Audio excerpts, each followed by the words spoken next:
Thank you so much, Jodi Brandstetter, for joining us today on the Cash Flow Show. Jodi is the Chief Executive Officer at the Influence Network Media channel, which is kind of a network to help nonfiction writers with their book publishing, correct?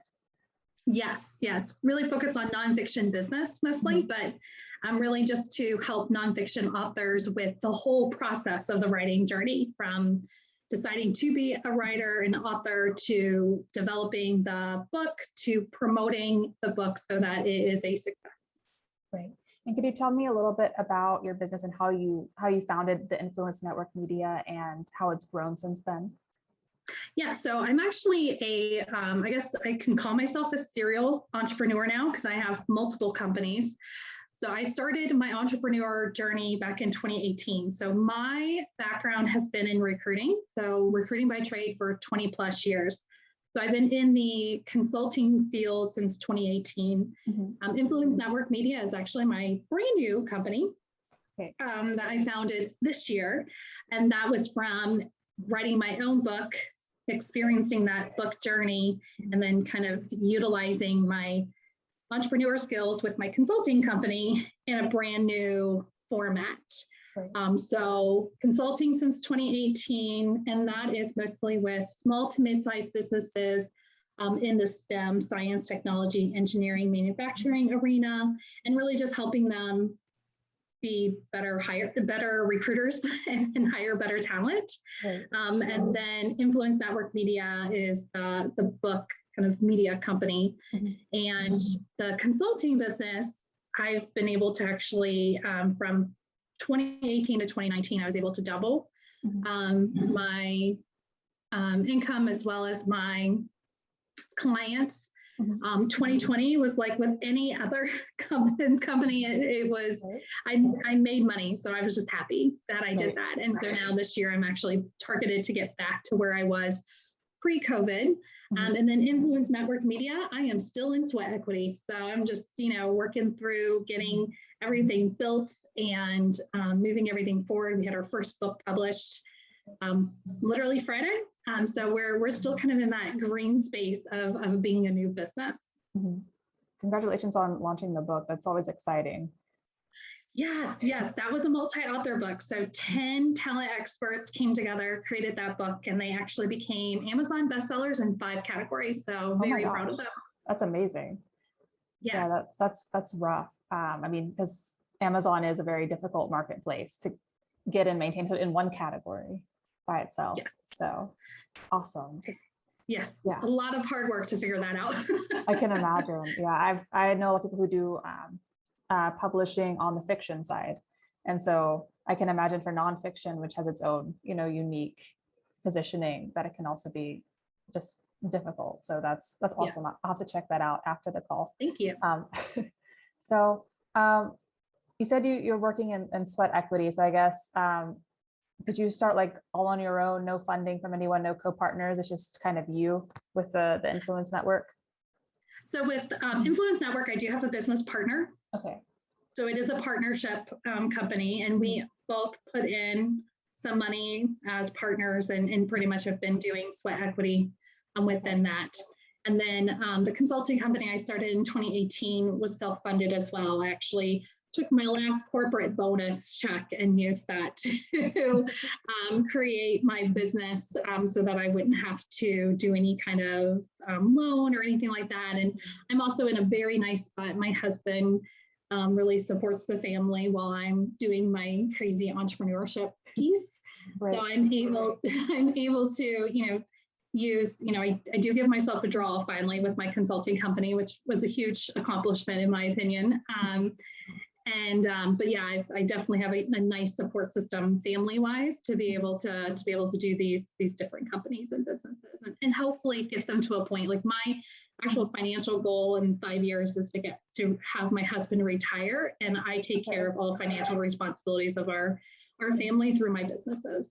Right. No, that makes perfect sense. And my next question was your vision for the next 5 years. So that's good timing. So I guess I wanted to ask you, since you are juggling more than one business, how do you kind of how do you do that? Because I think for a lot of business owners, one business is enough. There's a million things to do. So how do you cope with having, to do so many things at once?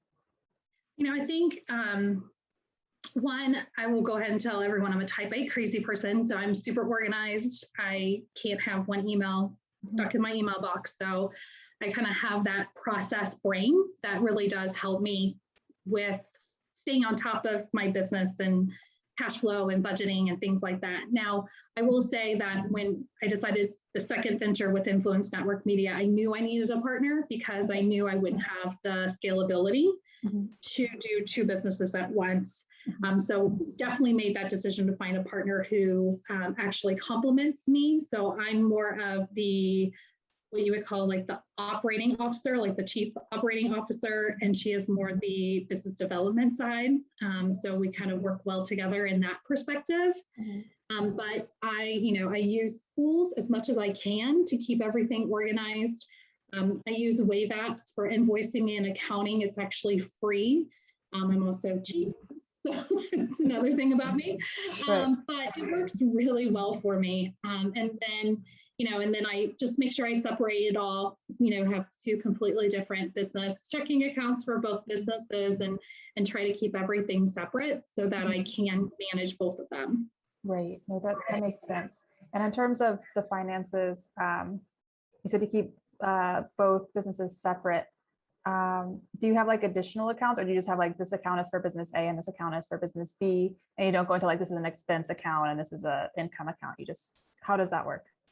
So I have two completely different actual financial institutions that I use. So, so when I started my consulting business, I started with just a checking account and a business credit card.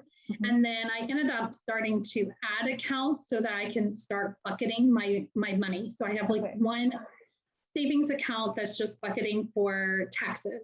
I have another one for a rainy day.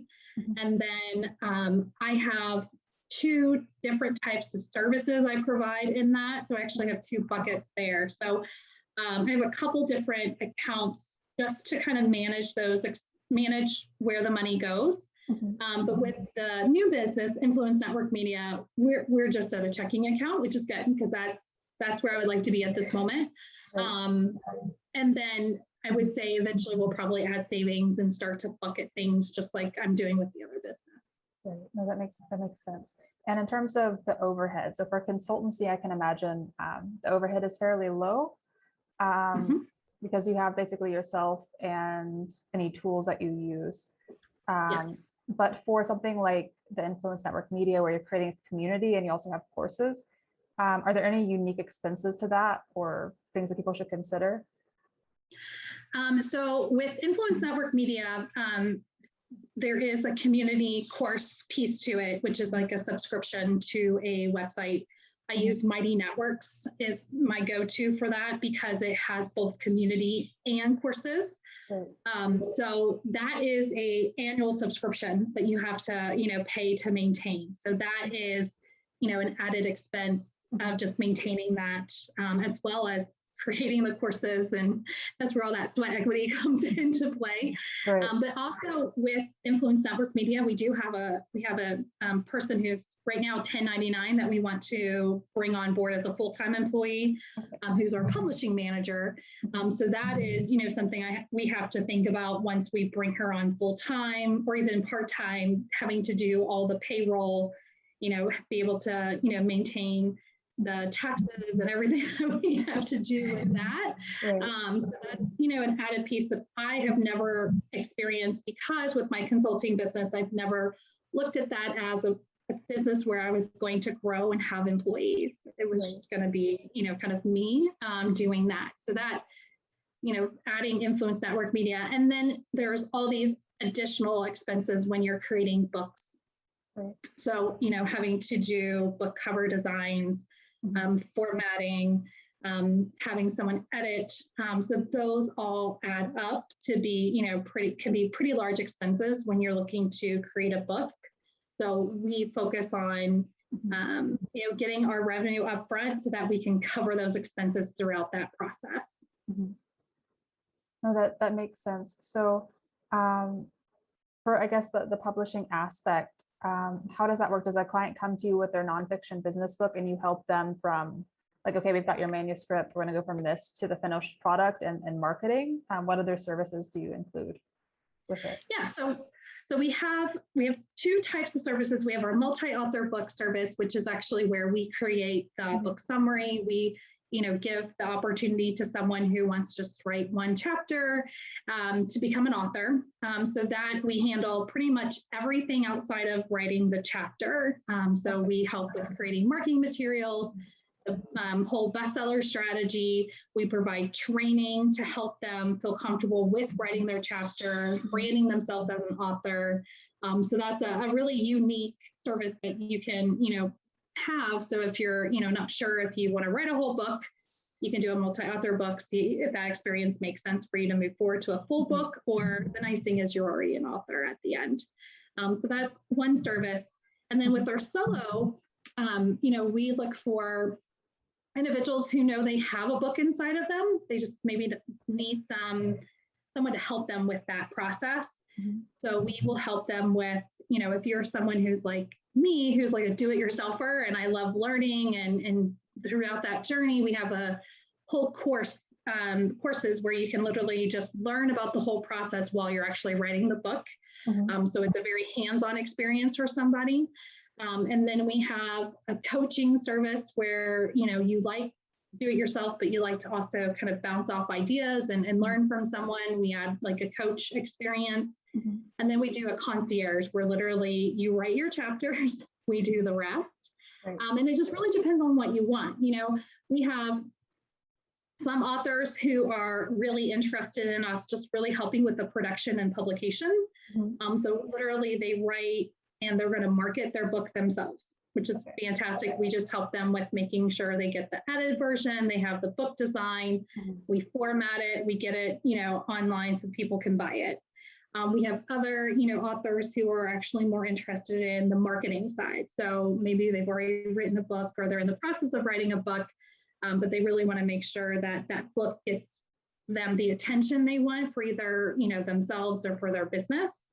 So it kind of varies. We really look at each individual author and say, what do you need? How do you need it? Because some people might want some courses and some concierge, and we're very, very willing to kind of customize based off the author's needs. Right. And when you have such a complex kind of model, it's so customized, and it needs to be, I think, for this kind of industry.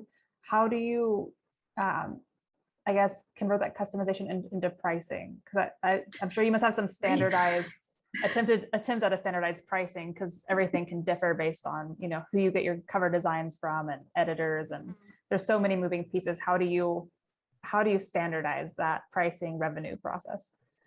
Yeah, so the courses and the coaching was probably the easiest right. to be able to handle. But the concierge side, it definitely has some specializations to it. So traditionally what we're doing is we kind of have a survey that we have all the authors, fill out so we can get to know them a little bit better, understand where they want to go. Then we have vendors, partners who we connect them to as far as the services. So I might have a partner editor that is a part of the Influence Network media, but they're a partner, not an actual employee.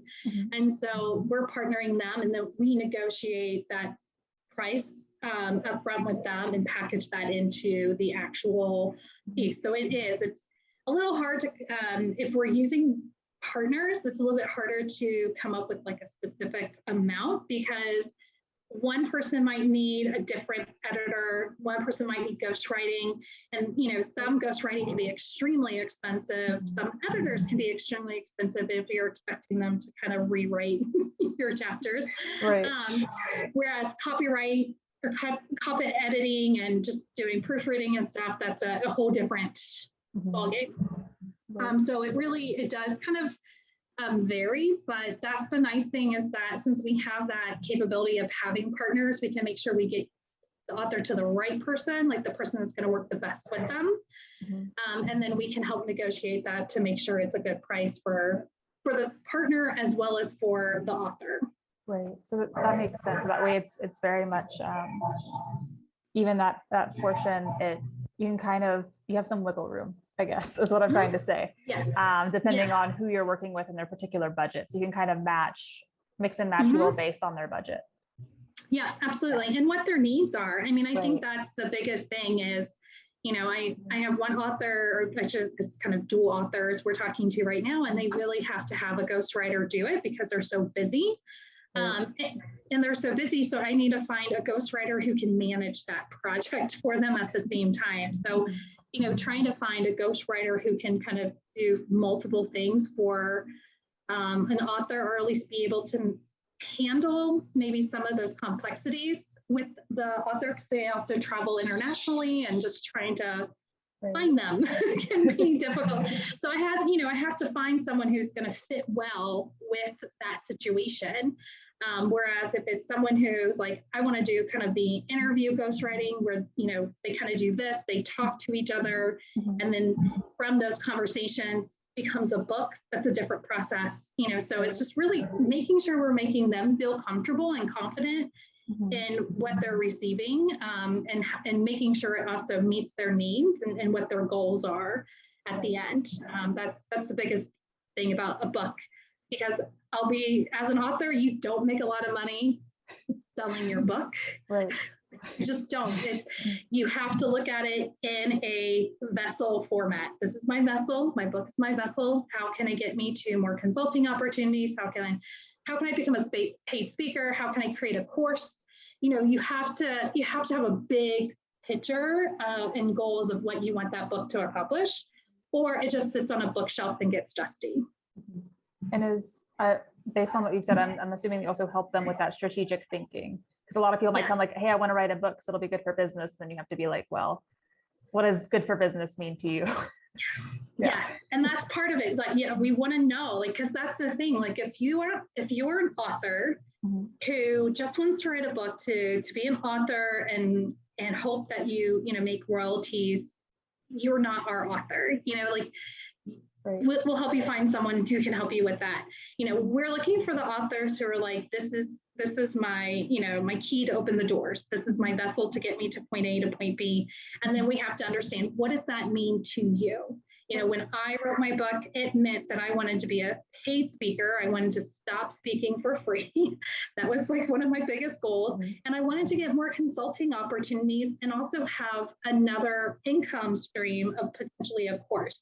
And so when I wrote my book, I made sure I wrote it in a way that it gave me opportunities to come up with multiple presentations that I could then, be a paid speaker with.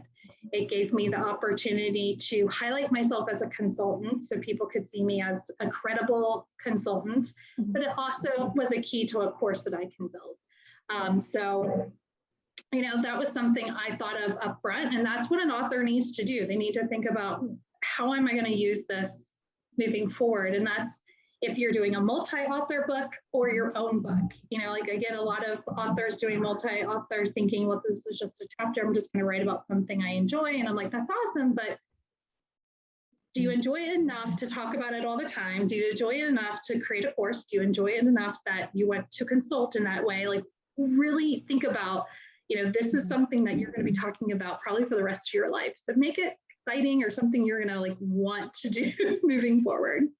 100%. And especially when it's out there for good. So you want to make sure it makes sense. So just to move back a little bit to the financial side real fast. When you come to make your reports, how granular do you get into kind of listing expenses or income? Very. I'm very granular. So like I said, I use Wave apps. That's my invoicing. That's where I can do all my accounting transactions, all of that. And that's great. But I also have a spreadsheet that I then, put specifically based off category, based off, the company the expenses coming from. And the same with the sales side. So I literally have, since I do have some moving targets as far as the different ways I receive income, I have those bucketed so I can see, okay, how much am I making from consulting? How much am I making from paid speaking? How much am I making from my book? So I literally kind of break it out to a very minute process. And that helps me forecast, that helps me budget for next year. And it also makes me feel more comfortable giving myself a draw and putting money back into my family, because I know exactly what my potential, my potential expenses are going to be. I also can see my future, potential income, and that helps me kind of coordinate what I can, take and use for the family versus what I need to keep and invest in the business. 100%. And in terms of forecasting, how far out do you typically like to project, like a year or 5 years or? So with Influence Network Media, I actually have tried a 3-year forecast. So that's brand new for me. I usually do a year, but based off of how that business is structured, we're doing some book series and stuff. So I wanted to show how that would look as far as like what the budget would look like and what we could actually be bringing in as revenue. And it also helped us with understanding, because we are going to hire employees with that business. So it also helps us understand when we should be able to like pull those triggers. Right. Because we do have some hiring we want to do in the first 3 years. So we did 3 years there, but then my go-to is usually yearly, because I can do a better job, I think, of predicting my future in a year versus 3 years, especially with like a COVID year, that no one predicted not making very much money last year for businesses. So I feel like doing year by year is probably best. But at the same time, I also think when you start a business, kind of having a 3-year plan is going to help you kind of stay focused and keep you moving forward. Well, that makes sense completely, especially for a business that you're planning to scale. And as you said, add people on, like you want to know when you hit those goals so you can kind of do it quickly instead of deliberating for weeks or months on end. Yeah. And then also having a partner, you have to get buy-in from, your partner has to agree just as much as you. So again, having those that gives us the ability to have easier budget meetings where yep, we knew that was going to happen. Yep, we knew that spend, so that's going to help us again scale faster because like I said, my partner is all about the sales side, so I can she can tell me what her goals are on the sales side, but as the operating side, I have to make sure I have the budget so that we're not doing anything that's going to cause issues with our cash flow. So it's I think it's different too when you have a partner versus when it's, you making all the decisions. Oh, definitely. Because you have to agree with all the major decisions. So you have to definitely go back and forth and kind of hash things out. Yes. Yeah. And sometimes reach a compromise. Yes. Compromise is big. And my next question, because we mentioned COVID a few times, do you set aside any percentage of your budget for emergencies? And if so, how much? So I do have a rainy day fund, and I also have a tax fund. So I kind of put them both together as a rainy day fund because I also do my own taxes for myself and my family. Because again, like I said, I'm cheap. Next year, I'm not doing that with a second business, but I would say I probably have. I think my goal is to have usually about 10%. Okay. But I would say with COVID, I'm probably more at 5% right now, just because I did have to, with a year like that, I had to continue to move forward. So I had to continue to, make progress with my business. But, obviously the revenue wasn't the same as what it was the year before. Right. Well, I get that. And it's good to have that aside. So you can draw from that in case of the emergency. Yes. It's a huge thing. So my last question for you today is, what advice would you give, I guess, someone who's struggling with their cash flow or the financial side of business? I would say, definitely have a plan, get organized. If you can't get organized, find someone who can be organized for you. Put together some sort of, spreadsheet, or use something like a Wave apps where, it's kind of being either automated or it gives you that ability to, kind of see your expenses. And then at the same time, I talk about being cheap. And one of the reasons I'm cheap is because I really want to make sure my money goes to where I truly need my money to go. So if I can find an avenue that is either less expensive or something that I can do myself so that I can put money towards, I'm not an advertiser, so I would rather put my money towards marketing and advertising than, some of the operating expenses. So, I think maybe just playing with your strengths and figuring out what are my strengths, and can I find tools that are either low cost or free, and then use your expenses more for, the areas that you need help in. Yeah, no, that's wonderful. I think definitely knowing what you're good at and then outsourcing the stuff that you're not good at is a wonderful way to use expenses. So that way you can grow without doing everything yourself, but doing the important bits that you're going to get right. Yeah. And I think also understanding, if you take a loan, what that means. Right. Like, what's that interest rate? How much money are you putting into it? Do you really need it? That was one thing that I looked at during COVID. They had all those different opportunities for loans. Right. And I chose not to take any of them because I didn't want to, I hate owing money to anyone, but I hated knowing that I owed money. I may not have to give money back, but I may have to. And then that, they could audit me at any time. And that to me was a little overwhelming to think that they're going to audit me. I think I do a good job, but maybe I don't. Maybe they'll be mad at me. I don't know. But, just making sure you understand what that looks like. If you're going to take money or you're going to get a loan, how is that going to impact you financially 3 years down the road versus, that instant gratification of that loan? Oh, yeah, definitely. I mean, especially with loans, you need to be really careful with the interest and understanding the long term. And that's where the cash flow, I think, comes in again, because then you can actually model that and say, if I take this loan, what is it going to do to me financially? That's outside of the psychological impacts of the stress.